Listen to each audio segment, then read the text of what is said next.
านแขกผู้มีเกียรติท่านหญิงท่านชายที่นับถือและรักแห่งทั้งหลาย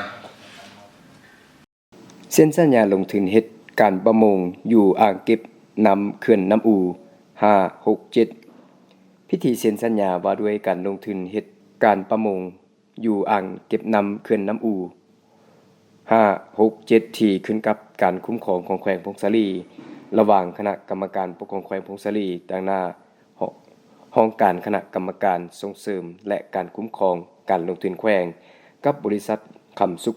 ค่าเข้าค่าออกและบริการจำกัดผู้เดียวได้จัดขึ้นในตอนเช้าของวันที่20กุมภาพันธ์2020นี้ที่ห้องประชุมชั้น3สำนักงานปกครองแขวงโดยการเข้าร่วมเป็นสักขีพยานของท่าน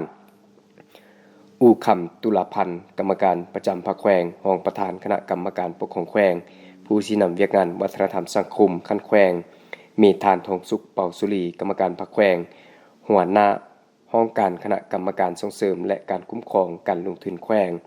มีบรรณาธิการคณะกรรมการปกครองเมืองพงศาลีเมืองสัมพันธ์และภาคส่วนเกี่ยวข้องเข้าร่วมซึ่งการลงทุนอยู่อ่างเก็บน้ำเขื่อนไฟฟ้าน้ำอู่5เลี้ยงแบบกระสังมีป่าครึ่งป่าคาเวตป่ากระดุกอ่อนป่านินป่าในป่ากินหญ้าเลี้ยงแบบปล่อยธรรมชาติมีป่าเงินป่าแก้วญี่ปุ่นป่าหัวใหญ่ป่าเก็ดแลบอ่างเก็บน้ำเขื่อนไฟฟ้าน้ำอู่6เลี้ยงแบบปล่อยธรรมชาติมีป่าเงินป่าแก้วญี่ปุ่นอ่างเก็บน้ำเขื่อนไฟฟ้าน้ำอู่7เลี้ยงแบบกะสังมีป่าครึ่งป่าคาเวป่ากระดุกอ่อนป่านินป่าในป่ากินหญ้าเลี้ยงแบบปล่อยธรรมชาติมีป่าเงินป่าแก้วญี่ปุ่นเพื่อผลิตเป็นสินค้า